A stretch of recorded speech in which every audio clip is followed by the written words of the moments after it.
আমার এই ভিডিওটা সেই বন্ধুদের জন্য যাদের রিসেন্টলি ব্রেকআপ হয়েছে, ব্রেকআপ ফেজের মধ্যে দিয়ে যারা তোমরা যাচ্ছ, শুধুমাত্র তোমাদের জন্য আমার এই ভিডিওটা। এবং এটা কেন ভিডিওটা হঠাৎ করলাম, যদিও আমার প্রোফাইলে কিন্তু প্রায় 2-3 বছর আগে একটা ব্রেকআপ ইস্যু নিয়ে ভিডিও রয়েছে, সেটাও তোমরা দেখে নিতে পারো। আজকের ভিডিওটার কারণটা হলো, বেশ কিছুদিন ধরে বন্ধুদের মধ্যে ব্রেকআপ, বন্ধুদের গ্রুপে হয়তো কোনো একটা রিলেশনে কেউ কারোর সাথে ছিল, সেখানে ব্রেকআপ হয়ে গেছে। একই ইউনিভার্সিটিতে, একই ইনস্টিটিউটে, কলেজে পড়ছে, সেখানে ব্রেকআপ হয়ে গেছে। সেখান থেকে আমরা কিভাবে বেরিয়ে আসবো? ব্রেকআপের পর আমাদের মেন্টাল হেলথ এতটা খারাপ হয়ে যাচ্ছে যে ডিপ্রেশন চলে আসছে। কোথাও কোথাও কেউ কেউ বলছে যে সারা দিন মনে হচ্ছে আমি ঘুমিয়ে থাকি, সকাল হলেই আমার ওর কথা মনে পড়ছে। এবং ব্রেকআপ এমন একটা ফেজের মধ্যে দিয়ে বিশেষত টিনেজরা যায়, বিশেষত একদম কম বয়সী ছেলেমেয়েরা যায়, 19-20 বছরের ছেলেমেয়েরাও দেখি যে ভয়ঙ্করভাবে একদম লাস্ট যেটা গতকাল রাত্রে সেশন করলাম, এবং তার পরিপ্রেক্ষিতেই বলা যায় যে এই ভিডিওটা করছি। কারণ যখন অনেকগুলো একই রকমের সেশন আমি করতে থাকি, তখন মনে হয় যে তোমাদের কাছে তুলে ধরি। তাই আমার ছোট ছোট বন্ধুরা যারা কিভাবে ম্যানেজ করতে পারছো না, ব্রেকআপ হয়েছে, ভীষণভাবে অসহায় লাগছে, সর্বদা কান্না পাচ্ছে, মন খারাপ হচ্ছে, ভয়ঙ্কর রকমের যন্ত্রণা হচ্ছে, শেয়ার করতে পারছি না, বাড়ির লোককে বলতে পারছি না, শুধু এইটুকুনি বলেছি যে ওই বন্ধুটার সাথে ভালো সম্পর্ক নেই, কিন্তু আমি জানি আমার ভেতরটা দুমড়ে মুচড়ে যাচ্ছে। কি করবে? প্রথমত হচ্ছে ব্রেকআপ বিষয়টা আগে একটু আমরা বুঝিয়ে নিই। একটা সুন্দর সম্পর্ক ছিল, বা একটা সম্পর্ক সুন্দরভাবে শুরু হয়েছিল, সেটা আদপে আর শেষের দিকে এসে ভালো ছিল না। কোনো না কোনোভাবে অ্যাডজাস্টমেন্ট ইস্যু হচ্ছিল, কিংবা সেক্ষেত্রে লয়্যালটির একটা লয়াল ছিল না মানুষটা। খুব ভেবেছিলাম, এক্সপেক্ট করেছিলাম তুই এইরকমটাই হবি, বা তুই আমার মনের মতো হবি, বা তুই কখনো আমাকে ডিচ করবি না, বা তুমি কখনো ডিচ করবে না, এই ভাবনাটা ছিল। অথচ দুম করে দেখলাম প্রোফাইলে অন্য কারোর সাথে ছবি দিচ্ছে, কিংবা দুম করেই দেখলাম কোনো একটা চ্যাট বক্সে তার কোনো রকম ইঙ্গিত রয়েছে অন্য কোনো সম্পর্কে জড়িয়ে পড়া। তো এইরকম নানান কিছু থাকে ব্রেকআপের ইস্যু। তারপরে হচ্ছে ঝগড়াঝাঁটি, অশান্তি, নানান ধরনের।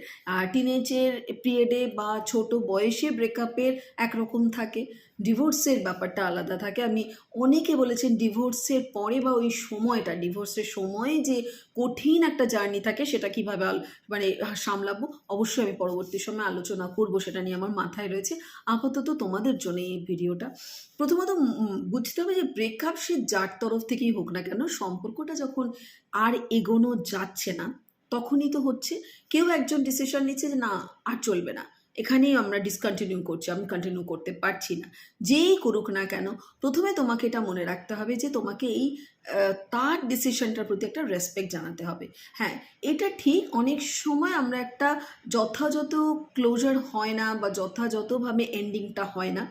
এক্ষেত্রে যেই ব্রেকআপটা করুক না কেন, সম্পর্ক যারই টানতে আর ইচ্ছে করছে না কেন, সে যেন একটা সঠিক ডিক্লারেশন দিয়ে দেয়। তুমিও যদি সম্পর্কটা থেকে বেরিয়ে আসো, তাহলে একদম যথাযথভাবে যেটা তোমার মনে হচ্ছে ঠিক সেই ডিক্লারেশনটা দিয়েই সম্পর্ক থেকে বেরোবে। তাহলে অনেক ইপস অ্যান্ড বাটস, অনেক প্রশ্ন জমা হয়ে যায় না মনের মধ্যে। এটা হলো নাম্বার 1।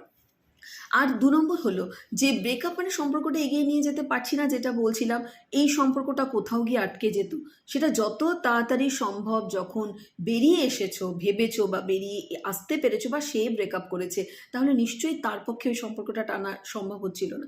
মনে রাখবে, ব্রেকআপও কিন্তু একটা হেলদি ব্যাপার। কারণ সে যদি কন্টিনিউ করতো তোমার সাথে রিলেশনটা, কিন্তু তার মনে মনে ইচ্ছে নেই সম্পর্কটাকে এগিয়ে নিয়ে যাওয়ার, কিংবা সে অন্য কারোর প্রতি আকর্ষণ বোধ করছিল, সেটা তুমি পরে জানতে পারলে, তার থেকে ভালো একদম সরাসরি ব্রেকআপ করে নেওয়া।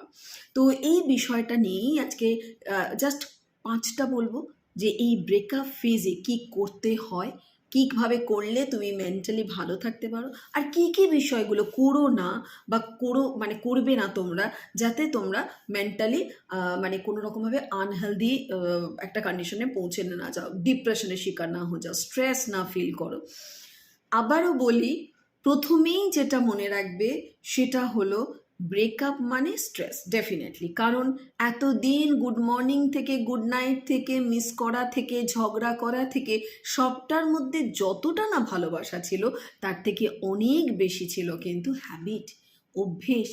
আর এই অভ্যেসই কিন্তু কোথায় গিয়ে যেন আমাদের একা করে দেয়, তখন আমরা মেনে উঠতে পারি না বা মানতে পারি না।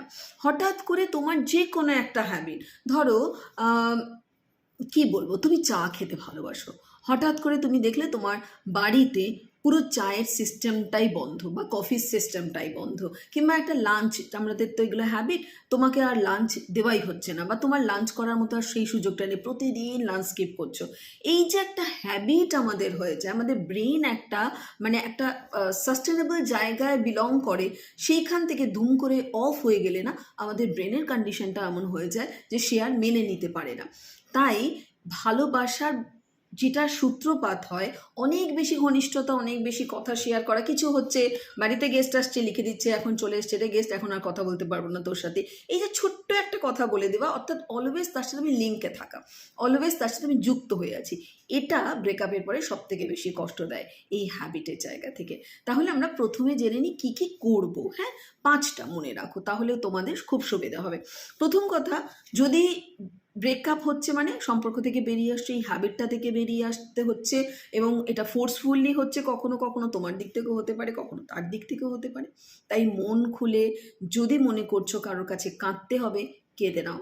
যদি মনে হচ্ছে কিছুভাবে তাকে কোনো রাগ প্রকাশ করতে হবে, তাহলে সেটাও করে নাও, কিন্তু করে এটাকে একদম মনটা দেখবে হালকা হয়ে যাবে।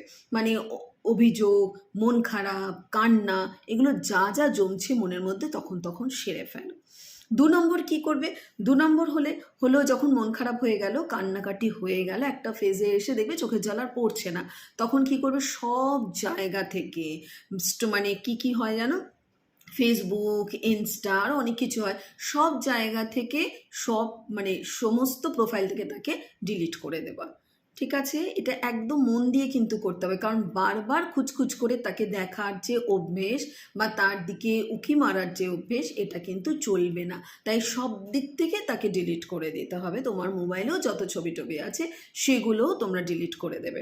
3 নম্বর, যে কাজটা করতে তোমার সব থেকে বেশি ভালো লাগে, ধরো তোমার কোনো একটা সিরিজ দেখছিলে, সেটা দেখে শেষ করে নিতে পারো, বা একটা বই পড়ার ইচ্ছে ছিল, সেটা শেষ করে নিতে পারো, বা তোমার বন্ধুদের সাথে আড্ডা মারার ইচ্ছে ছিল, সেটাকে করতে পারো, কোথাও ঘুরতে যাওয়ার ইচ্ছে ছিল, সেটা যদি সম্ভব হয় সেগুলোও কিন্তু করতে পারো এই সময়টাতে।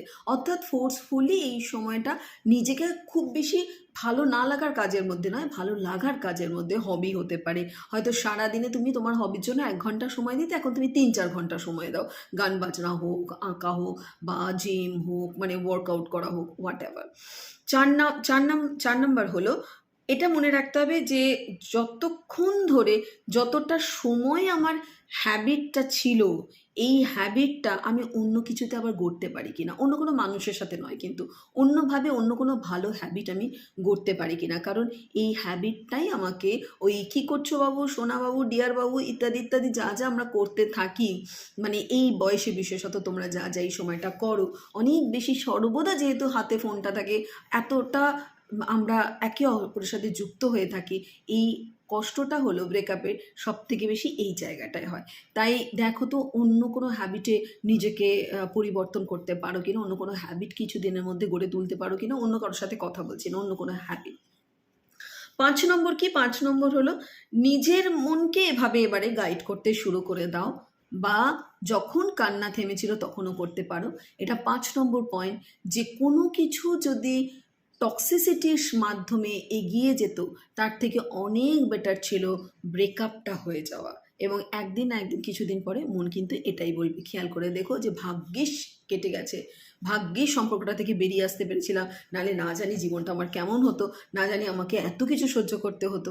ঠিক তাই হবে। তাই মনকে এইভাবে আস্তে আস্তে গড়তে হবে, যে একটা খারাপ সম্পর্ক ইতি না টানলে জীবনের নতুন কোনো দিগন্ত খোলে না।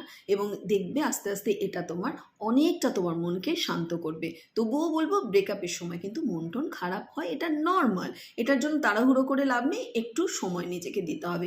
এবারে চট জলদি শুনে নাও যে কি কি করবে না এই সময়, খুব মন দিয়ে শুনবে। হ্যাঁ, করাটাও যেমন মন দিয়ে শুনলে কি কি করতে হবে, আর কিভাবে আমরা যেন মেন্টালি আনহেলদি না হয়ে যায়, ডিপ্রেশন, স্ট্রেস বা ভুল কোনো হ্যাবিটে না পৌঁছবে, সেটা একটু চট করে শুনে নাও। বারবার করে ওই একই প্রসঙ্গে যে বন্ধু ফোন করছে তাকেই বলা, বাড়িতে মায়ের সাথে কিংবা দিদির সাথে, কাকার সাথে, মামার সাথে, যার সাথে ক্লোজ তার সাথে ওই একই ব্যাপারে কথা বলা। চেষ্টা করবে যখন সমস্তটা ক্লিয়ারলি এন্ড হয়ে গেছে আর বারবার ওই প্রসঙ্গে কথা না বলা। কারণ যার সাথে বলছো সে তো এতটা তার যুক্ত নয়, সম্পর্কটার সাথে যুক্ত ছিল না, তার বোর লাগবে ফার্স্ট অফ অল, তাহলে সে তোমার সাথে আর কথা বলতে চাইবে না। দ্বিতীয়ত হচ্ছে তুমি বারবার কথা বলে বারবার ওই যা যা এতদিন ধরে চলেছে সেগুলোর মনের মধ্যে পুনরাবৃত্তি হবে এবং মন ভারাক্রান্ত হয়ে পড়বে। কেমন বাবা? 2 নম্বর হলো মানে ওই যে একটু আগে বলছিলাম না, সোশ্যাল মিডিয়ার সমস্ত দিক থেকে তাকে কিন্তু ডিলিট করে দেওয়া, ব্লক করে দেওয়া। কিন্তু ব্লক খুলে মাঝে মাঝে উঁকি মেরে দেখা নয়, বা এরোর মোবাইল থেকে উঁকি মেরে দেখা নয়। ডিলিট মানে ডিলিট, আমি আর ওর কথা ভাবছি না, নিজের মাইন্ডকে এভাবে ট্রেনিং দিতে হবে। তাই উঁকি মেরে কে কার সাথে ঘুরছে, ও কার সাথে যাচ্ছে, কোথায় গেছে, it's not none of your business, নিজেকে বলবেন। কেমন? 3 নম্বর হলো যে আমরা কি করি, আমি একটু আগে বলছিলাম যে ভালো কিছুর মধ্যে নিজেকে ইনভলভ করা, ভালো কিছু লাগছে এরকম। অনেকে বলতে পারে আমার ভালো লাগছে সিগারেট খেতে, অনেকে বলতে পারে অ্যালকোহল নিতে মানে অ্যালকোহল ইনটেক করতে ইচ্ছে করছে, অনেকে অনেক রকম খারাপ নেশার কথা বলতে পারে না। এবং অনেকের মধ্যে এটাও রয়েছে যে মন খারাপ হলে প্রচুর ইটিং ডিসঅর্ডার, নয় খাচ্ছে না, না হলে বেশি খেয়ে ফেলছে, এগুলোও কিন্তু করা যাবে না। একটা ভালো হেলদি লাইফস্টাইল তৈরি করতে হবে, একটা ভালোবাসো এবং সেই ভালোবাসাটা তোমার জীবনে শ্রীবৃদ্ধি ঘটাতে পারে, তোমার মেন্টাল ডেভেলপমেন্ট করতে পারে, তোমার বডি বিল্ডিং করতে পারো তুমি, তোমার হেলথ ভালো করতে পারে, সেই রকম কিছু হ্যাবিটকে তৈরি করা। অর্থাৎ ভালো খাবার হতে পারে, ওয়ার্কআউট করতে পারো, অনেক বেশি তুমি হ্যাঁ বন্ধুদের সাথে আড্ডা টাড্ডা তো বলেইছি। যেগুলো করবে না সেটা হচ্ছে কোনো নেশার মধ্যে যেন তুমি পড়ে যেও না। এবারে 4 নম্বর কি? 4 নম্বর হচ্ছে পুরনো মেসেজ হয়তো তাকে তুমি ডিলিট করে দিয়েছো, কিন্তু তোমার ইনবক্সে যেগুলো রয়েছে বা তোমার গ্যালারিতে যে ছবি আছে সেগুলো দেখে দেখে সারাক্ষণ গান শুনছো, স্যাড সং শুনছো না। প্রথমত আমরা বলি এই সময়, আমি স্পেশালি বলি এই সময় কোনো স্যাড সং শোনা নয়, মনকে আরও বেশি ভারাক্রান্ত করে দেয়। কেমন মজা করে আছে না যে ব্রেকআপ হলেই অরিজিৎ সিংয়ের আরও ভালো ভালো গান আছে, অসাধারণ সিঙ্গার তিনি, অন্যান্য গান গায়ে শুনবে। কেমন? যেটা শুনলে তোমার মজা আসে, যেটা শুনলে তোমার জোশ আসে, আসানোর চেষ্টাটা করতে হবে। ঠিক আছে? 5 নম্বর হয়েছে ব্রেকআপ হয়েছে কিন্তু তার মানেই এটা নয় জীবনটা আমার শেষ হয়ে গেছে। এই ভাবনাটা যে আমার ব্রেকআপ হয়েছে মানে আমার আর কিচ্ছু নেই লাইফে, এই ভাবনাটাকে সবার আগে বাদ দিতে হবে। ব্রেকআপ হয়েছে মানে নতুন করে কিছু ভাবনার অবকাশ শুরু হলো, নতুন করে আমরা কিছু ভাবতে শুরু করলাম, এটা হলো আমাদের ব্রেকআপের একটা ইন্ডিকেশন। তাই ব্রেকআপ মানেই ভেঙে পড়া নয়, বরং ব্রেকআপ মানে আরেকটা নতুন কোনো সম্পর্কে যেতে পারি, নতুন করে আমি জীবনে আমার সিঙ্গেল লাইফটাকে আমি এনজয় করতে পারি। আমি একটা হয়তো ব্যাড হ্যাবিটের মধ্যে ছিলাম, সেখান থেকে আমি একটা গুড হ্যাবিটে এবার পৌঁছবো, সেটা হতে পারে একটা টক্সিক রিলেশনে ছিলাম, সেখান থেকে একটা হেলদিভাবে নিজেকে এবারে লাইফস্টাইল করতে পারবো, অনেক কিছু হতে পারে। এবং একটা সম্পর্ক নষ্ট হয়ে যাওয়া বা কেটে যাওয়া মানে কিন্তু এটা নয় তোমার জীবনের আর কোনো গুরুত্ব নেই, তুমি 100ই ছিলে, 100ই আছো, বরং কোথাও কোথাও 100 প্লাস হয়েছো, মানে 100+ হয়েছো। কেন? কারণ একটা সম্পর্কের মধ্যে গিয়ে তুমি সেখানকার অভিজ্ঞতাকে সঞ্চয় করেছো। এইগুলো যদি মনে রাখতে পারো তাহলে দেখবে ব্রেকআপকে হ্যান্ডেল করতে অনেক বেশি সুবিধে হবে। যাদের মনে হচ্ছে এটা, অবশ্যই তোমরা তোমাদের বন্ধুদেরকেও এটা জানিয়ে দিতে পারো বা শেয়ার করতে পারো। সবাই খুব ভালো থাকো, চেষ্টা করো এই সময়টার মধ্যে থেকে যত তাড়াতাড়ি সম্ভব বেরিয়ে আসা। কেমন? Bye bye.